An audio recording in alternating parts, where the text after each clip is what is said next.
Hey everyone, welcome to today's edition of One Single Story, where each weekday we offer a brief lesson from a section of today's reading from the One Year Bible. My name's Stephen Mizell, and today we're looking at a passage from Colossians chapter 3, which was a part of our reading.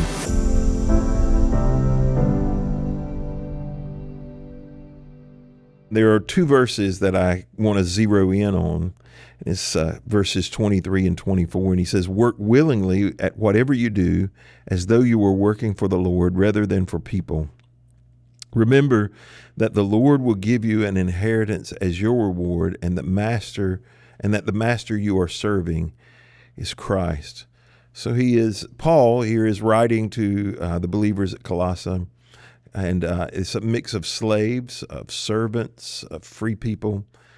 And he's teaching them how faith changes how you show up to work. So the word in the original language here for work literally means to labor or to produce with purpose. That's how I would describe it. A good definition is to produce with purpose. So he says we should produce with purpose, and he follows that up by word willingly is the way we say it in English. But it means from the soul. So not reluctantly, not robotically, but you do it from the soul. So he is saying work isn't just something you do, it's something you offer. Even when the boss is unkind, or the job feels menial, or the work feels like it goes unseen, God sees. God sees when they're present, when they're not present, when you're getting an award, when you're not getting an award. And the workplace becomes this place of worship is essentially what he is telling us. When the motive shifts from us pleasing people to honoring God. And there are some things that I think we need to pay attention to, right? This understanding of our vocation. I don't think God divides our life between sacred and secular. We talk about things like I work a secular job, or I work my vocation is in the church. But the Hebrew word saw avodah, that's the word here that we would talk about, as both our work and our worship. So the same word used for serving in the temple is used for tilling the ground, for example. And so whether you're preaching, parenting, or you're pushing paper, if it's done, it should be done unto God because it's worship.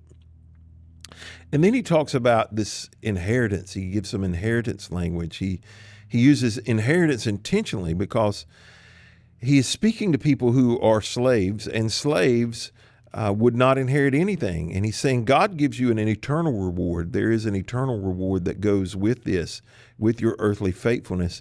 And ultimately, the audience isn't the boss. You have an audience of one, and it is the Lord. And when you work as unto the Lord, you replace this performance stage with an altar where you are consistently worshiping Him with your work. And so the things I want to make sure you understand is that work isn't just what you do for a living. It's what you do with your life. And you're living your life to please God. And if God is your boss, then excellence is the minimum with which we can live.